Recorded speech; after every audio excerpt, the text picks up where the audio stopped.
Is the streaming game full of pick-me's? Let's find out today.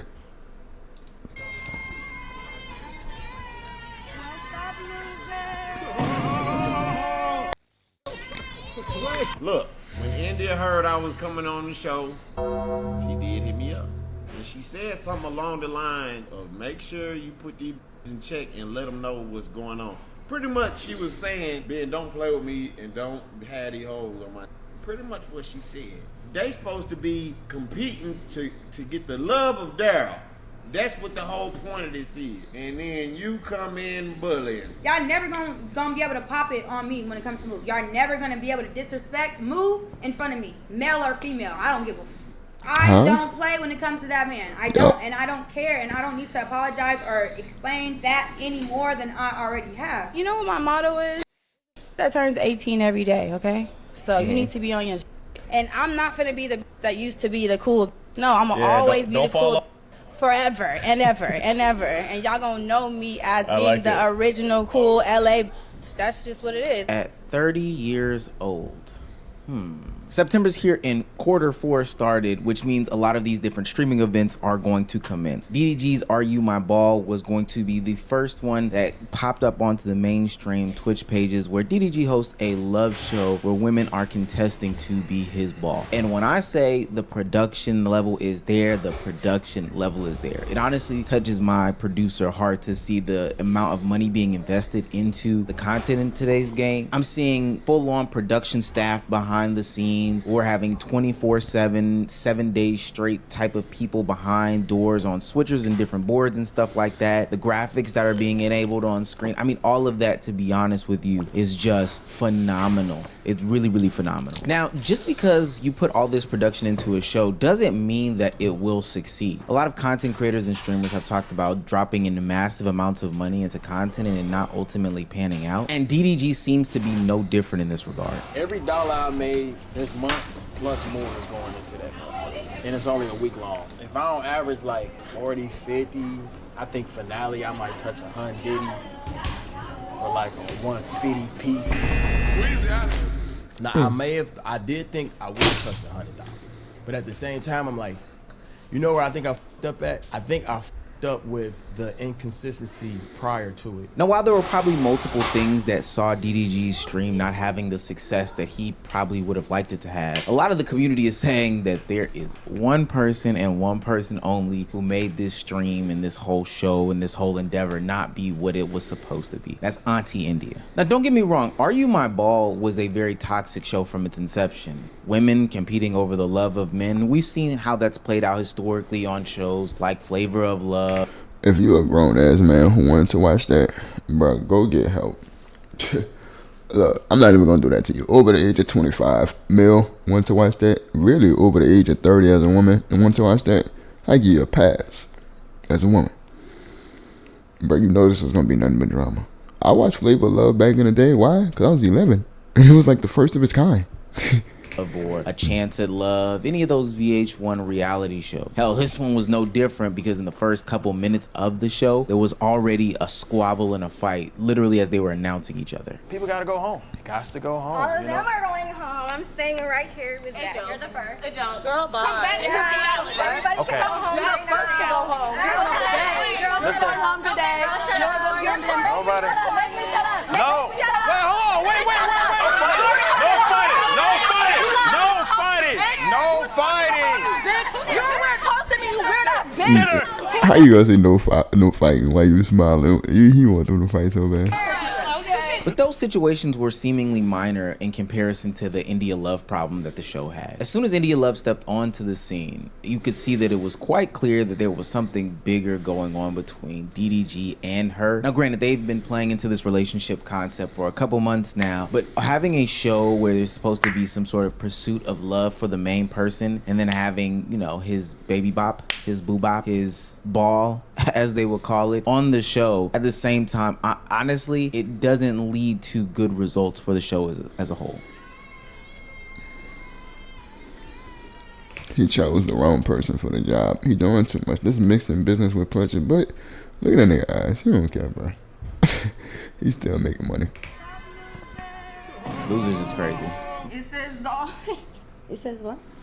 No, I'm kidding. It says Daryl. What possessed you to do that? Honestly, for the plots. For the plot. Yeah. So you admit? Yeah.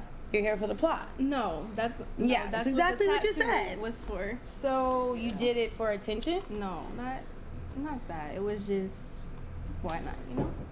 So like for you to have deliberately put my man's name on you, is right. I just want to know. I didn't know that. Oh no, I don't mean it like. Oh, it's all coming. Like, she don't want to do this. She ain't about to be replaced, so she gonna try to please DDG. Women are interesting creatures. They're very strategic, bro, and they think they run everything. Man, don't ever be fooled. You're gonna be fooled. That? I don't mean it like that. I'm just saying like, you know. Yeah. You know. It's like what's understood don't gotta be said type shit. Exactly. And then it just adds more to it when it's your second tattoo. Oh, like really for you. Talk regular first. That's the first thing you could do. Talk regular, more substance. Let me let him answer. I'm sorry, it's not about me. She was sent to antagonize the crew, so it only makes sense that other members of the cast, when the reunion came around, would be calling these things out. It naturally made them upset that India Love was bullying them while they were on the show. I was acting out of emotion, so if I disrespected you in any way, I want to apologize, but I did watch the clips back. Also, in the beginning, India Love was saying to bully them and to make it hard for them. Okay. And I, in no shape or form, condone bullying of anybody sitting down on these chairs right now. I feel very disrespected just being in the cast and seeing the way that these women were spoken to, calling women losers, talking about women having a white tongue, or walking past our beds, talking about how they weren't made, or we had empty chip bags, like you're better than somebody. I would never move at 30 years old like I'm better than anybody sitting in these chairs. So the contestants weren't the only ones who felt like India Love ruined the show. There were people that were onlookers that felt like she ruined the show as well and earned the moniker of being a pick-me in the process. DDG really thought that we was all dumb. Like, he gonna bring India Love up there, saw the reactions, read the comments of everybody saying, oh, she's supposed to be playing the New York role, and then started saying she was supposed to be New York. No, she was not. And then India, now they all come in trying to pussyfoot and backpedal. Oh, that's just my friend. I'm not even his girlfriend. Girl, you was on the damn show saying my man, my man, my man, my man. The way you treated that girl Skytop because she got a tattoo, a DDG. Don't you got men's names tattooed on you? And everybody keeps saying she's playing a role. She's always playing a mean girl role? Or is that just who she is and y'all just making an excuse? Yeah, she gave everybody something to talk about, but it wasn't positive. When India heard I was coming on the show, she did hit me up. And she said something along the line of make sure you put these bitches in check and let them know what's going on. Pretty much she was saying, Ben, don't play with me and don't have these hoes on my nigga. Pretty much what she said. And I said, alright, sus, how you gonna get mad at me that they wanted me to host the intimacy game? India Love went to DDG's Love Show to ruin it. She didn't even go there to tell the girls what they could have worked on. She went there to judge every single one of them. And I mean, when I mean judge, I mean judge. Like if it were her show, to make them feel out of place or uncomfortable. India was very much giving me pick-me vibes last night on DDG. That's what a pick-me is? Yeah, she was giving much pick-me, mean girl-ish. The way that her intentions was to come on the show and disrespect the girls and be nasty towards them just shows that you're not at a mature level as you should, okay? Prime example is when DDG and India was walking up to the computer to see the other girls from the other house. They see India, they're like, oh my God, hi, just, you know what I'm saying, good energy. And then she responds like, hi losers. Like Clip Farmer tonight, whatever you call it, but your first mindset was to say something like that. A pick-me girl is a person who tries to obtain the male gaze and male attention by distancing themselves from this traditional standard woman, putting down other women, disparaging them, saying nasty and rude things to them. And I don't know, based off of all the clips that I've played so far, if the shoe fits, somebody's got to wear them. Let me play this. I'm gonna play one video. It's gonna be an exaggerated version of a pick-me. Shouts out to Michelle. And then I'm gonna play what India Love did and the things that she said. And you tell me if these things sound like they're the same thing. Oh, what's this? Oh, it's my chat. I'm just streaming. Oh, hi chat. Hey, Abby. Chill. No free promo. What's that smell? Oh, that's probably me. I played basketball, then I took a dump. Nah, it's not true. It's not true. Nah, it's not nah, true. It is. Honestly, all the guys here, chat, smell mad good. Nah, all he stink for real. Mad good, but these females, that's another story. Like, I don't know if it's a medical issue or if it's like, yeah, moms ain't teach you how to really get in there, but let me just go right there, because I don't want to ruffle nobody's feathers. That's what you want to call it. Then yeah, that's I'm so sorry. Are you so shocked? I don't know. I think we go together, but I think we go together. I think we go together. Me and Moo. Oh, it's over with now. Can I have the ring? I don't think y'all go together. It's not really a chance anymore, but thank you. Yeah. Get it with meatballs. Oh my god, I had the spaghetti with meatballs earlier. It was so good. It was talking about Oh yeah, where was it?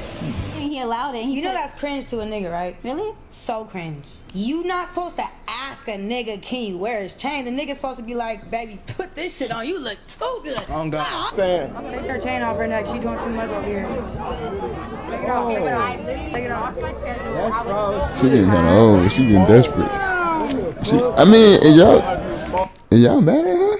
She playing the field. She trying to end up married, bruh. I ain't mad at her. She doing what bitches do. I think Disney's Lilo and Stitch is now available on Disney Plus. Come here, boy.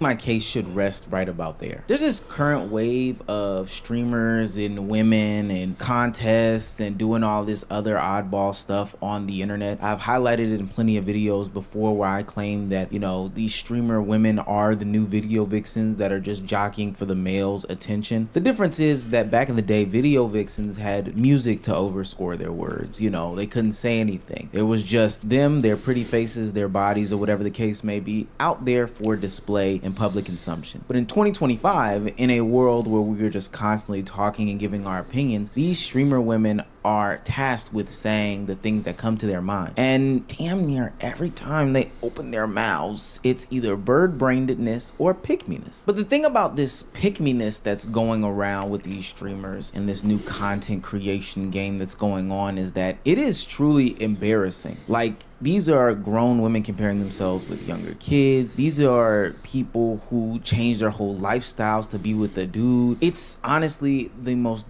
embarrassing display of attention seeking that I've probably seen in a long time. You can really tell that India Love thought she ate that up when she said, a bitch turned 18 every day. I'm never gonna be the bitch that's washed up. I'm never gonna be the, I'm sorry to break it to you, boo, but the second you made the Yu-Gi-Oh competition, you became washed up. Because I hate to break it to you, boo. That man that you trying to impress is going to choose that 18-year-old every time. India is such a pick-me asshole.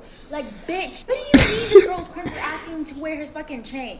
You're just mad it wasn't you. Now you look very disgusting on the internet talking to this girl, Jasmine, talking about, it's cringe, it's cringe. I know him, it's cringe. India, shut the fuck up. You're how old? Please. Girl, you should be putting life, speaking life into these women.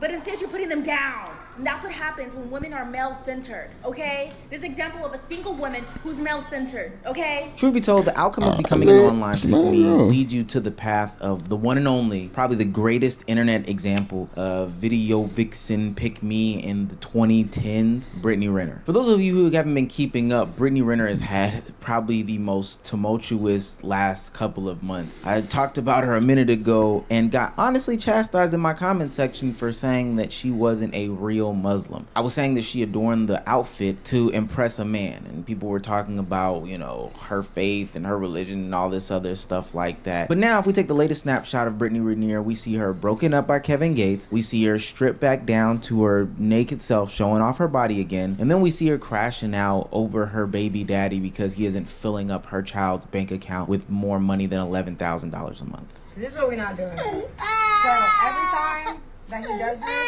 I'm gonna record this. Because that's not okay. I'm just letting you know.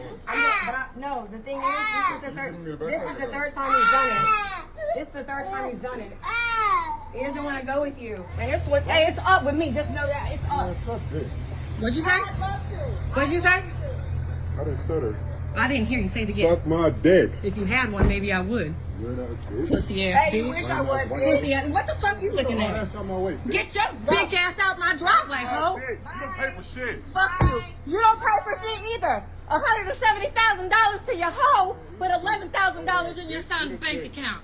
$11,000 in your son's bank account, but $170 for that bill. So Brittany Renner went through a complete modesty glow up, became a Muslim woman, changed the way that she dressed, realized that she has to get a provider Muslim husband because Muslim women have provider husbands, gets a provider Muslim husband, loses that provider Muslim husband within 52 days because he just decides he doesn't want to do this, gets the marriage annulled, ultimately causing her to go back to the streets and have to start this process all over again, all while being a single mother. You guys, this is crazy. I honestly feel like Brittany should have just stayed busted and open online. Like, she would have been able to build a platform and eventually some man would have liked her for her. But going through this fake ass modesty glow up, and I do mean this fake ass modesty glow up because nothing is modest about this entire situation. The fact that she even allowed herself to be used like a moving piece in a game like this is just fucking hilarious. And it really should open her eyes to the fact that men play fucking games. And if you're a pick-me, you are a pawn in the game. It doesn't lead to you building an audience. It doesn't lead to you having a long-lasting, healthy relationship.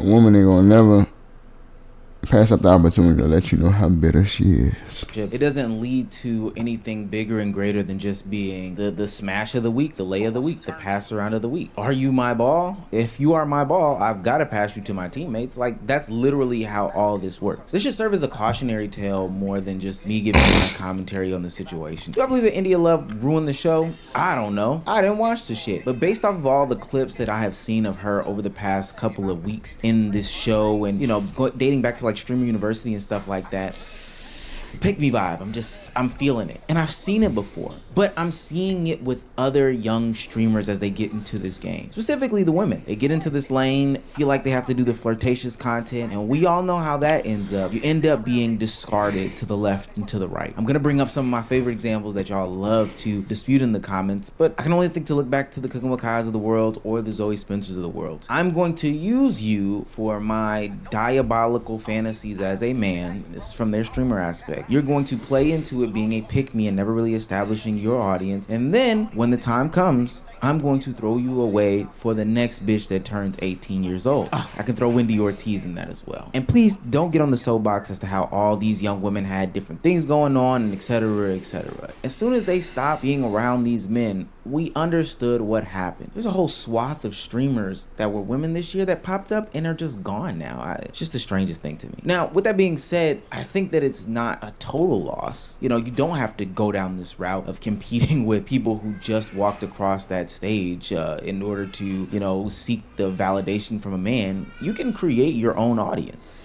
You want to see me collab with guys too? I just feel like I don't know. I did yesterday because I was a guy, so it felt like, you know, yeah, like it was cool. I just don't, one thing, it's like cool sometimes, but one thing I just don't love about the streaming stuff right now is that it has to always be flirty, and it's like, just vibe, twin, just vibe. That was after Lala was going down the path of seeking male validation. God, it sounds like I harp on the same things every single week. But I think that opening up her own lane and her own audience is going to turn out to be well for her, just like it. I'm not the biggest Omizi fan, but this dude, he put these videos together. Thank you. I'm not a big fan of your opinions. You're a smart guy, though. We can still be friends.